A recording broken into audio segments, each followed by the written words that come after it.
هذه الظاهرة التي استفحلت في المجتمع.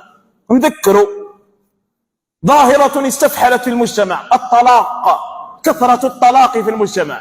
الزوج اليوم غدوة يطلقوا، دفات حاضرناها السمانة هذه، السمانة جاية قال لك أنا بطلنا. هذا سبحان الله عشرة تاع 22 سنة ب5 أولاد ولا 6 أولاد، يقول لها هزي قشك وتروح تروحي. صلى الله العفو والعافية. ما الذي يحدث في أمة محمد صلى الله عليه وسلم؟ تزوجوا ولا تطلقوا، لأن الطلاق يهتز له عرش الرحمن جل جلاله. ومن آياته أن خلق لكم من أنفسكم أزواجا لتسكنوا إليها وجعل بينكم مودة ورحمة إن في ذلك لآيات لقوم يتفكرون. الزواج يا جماعة مش غير الزواج برك وخاتم وعرس وانتهى الأمر. الزواج مودة، الزواج رحمة، الزواج من سنن النبي، الزواج نصف الدين. ولذلك على الزوج والزوجة قبل ما يتزوج لازم يقراوا. حرت ناس بكري عجايز ما قراوا لا والو، يتزوج مع مرأة ممكن ما شافهاش، يعيش معها 30 و40 سنة حتى يدفنوا بعضهم. سبحان الله. اليوم هذا فيسبوك وهذه انترنت وهذه كذا وهذه كذا، وتعرفها وتعرفك وكذا، ويتزوجوا وما ينجحش الا من رحم ربك. علاش يا احبه رسول الله؟ نقص الوازع الديني، نقص النيه يا احبه رسول الله. ولت المراه والراجل يحسبوا لبعضهم، هل عندك سياره ولا ما عندكش، هل عندك دار ما عندكش، هل عندك خاوه ولا ما عندكش، هل عندك كذا عندك كذا، والراحه الديني والرايح من روحه. لا حول ولا قوه الا بالله. ونساو الناس قول الله ومن آياته أن خلق، من آياته من معجزاته الزواج حاجة عظيمة، ميثاق غليظ. ومن آياته أن خلق لكم من أنفسكم أزواجا لتسكنوا إليها وجعل بينكم مودة ورحمة إن في ذلك لآيات لقوم يتفكرون. كلمة زوج أنت طالق، كلمة زوج روح عند ربيك. أتصوروا يا جماعة راجل متزوج مرأة 20 سنة 5 أولاد، يقول لها روحي تروحي. وين تروح بالله عليكم؟ بالله عليكم بهذه البساطة؟ 10 عمر 25 سنة زواج، 5 ولا 6 أولاد يا أحبة رسول الله. وين تروح هذا؟ من يحملها أو من يتحملها؟ ترجع للدار، الأم مريضة مطيشة بالكونسير، البي ميت يا أحبة، ما كان حتى واحد. المرأة هذه رايحة تروح من بعد. كيف تعيش 5 أولاد و6 أولاد؟ كيف؟ مهما يكن لازم الصلح، كلمة طيبة. سبحان الله.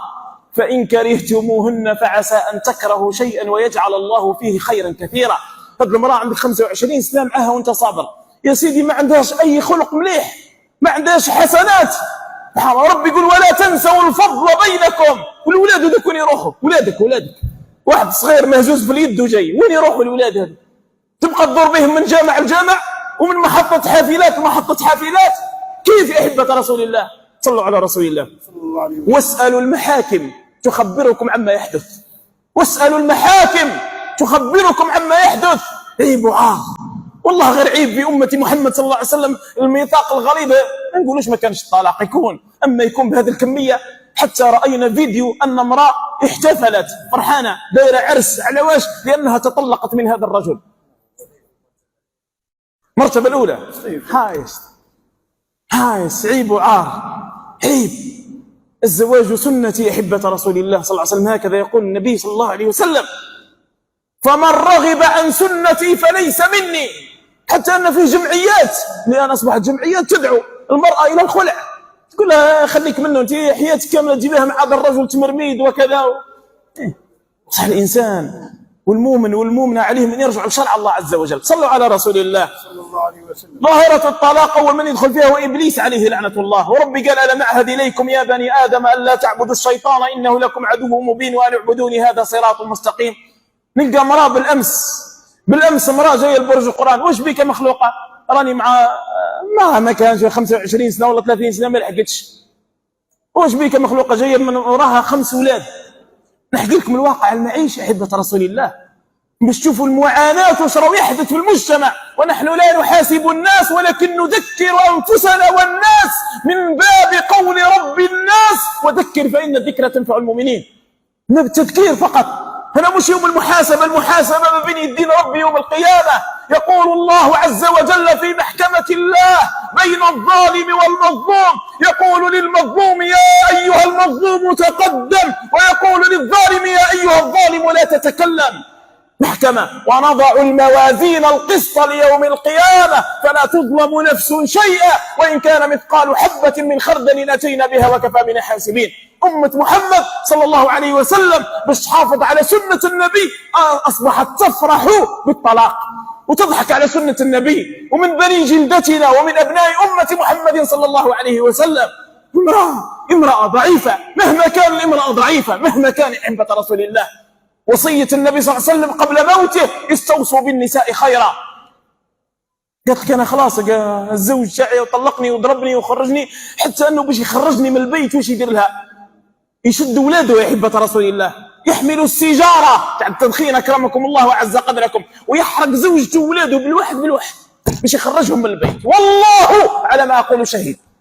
صدقوني يا أحبة رسول الله، يوم الجمعة ورب يقول: ما يلفظ من قول إلا لديه رقيب عتيد. كل باش يخرجها من البيت.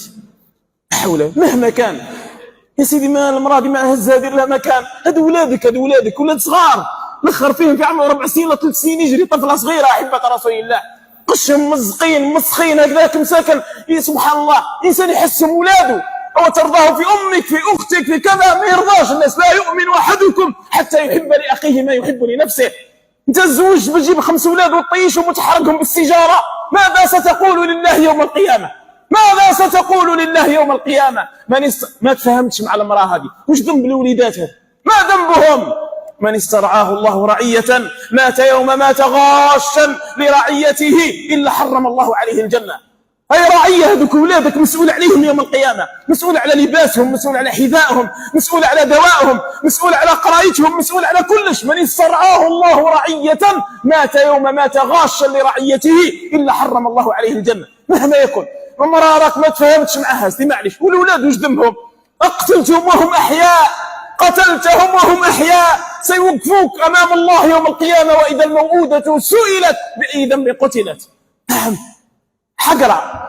إذا تخرج امرأة صغيرة مع 5 أولاد تقول لهم روحوا دبروا صنفهم، وتحرقهم وتضربهم وتحمل هذاك وذاك. سبحان الله. والمرأة تخاف تروح تشكي، يقول لك نروح نشكي، يزيد يقتلنا أكثر ويطاردنا أكثر. سبحان الله. يا عبادي إني حرمت الظلم على نفسي وجعلته بينكم محرما فلا تظالموا. ما تفرحش لو هذه المرأة مهما قلنا كان ما تحرقهمش وما تضربهمش، كنت تقعد هي وليدتها وتزيد بها الرب سبحانه وتعالى، تقول حسبي الله ونعم الوكيل.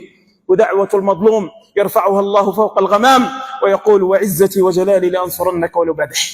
لا إله إلا الله. وعزتي وجلالي لأنصرنك ولو بعد حين. إبليس عليه لعنة الله. وكش يبدأ طلاق، يدخل الرجل على جال قرعة ماء، ولا المرأة على جال ما راحتش العرس، وما راحتش العرس خوها ولد أختها، وهداهم المجتمع الجزائري هداه الله.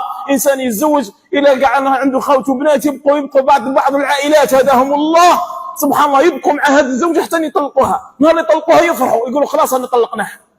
ملعون من خبب زوجة على زوجها، ملعون. هكذا يقول النبي عليه الصلاة والسلام، هكذا يقول النبي عليه الصلاة والسلام: كل من أفسد امرأة على رجلها فهو ملعون ملعون ملعون، بنص حديث رسول الله. واللعن هو الطرد من رحمة الله رب العالمين.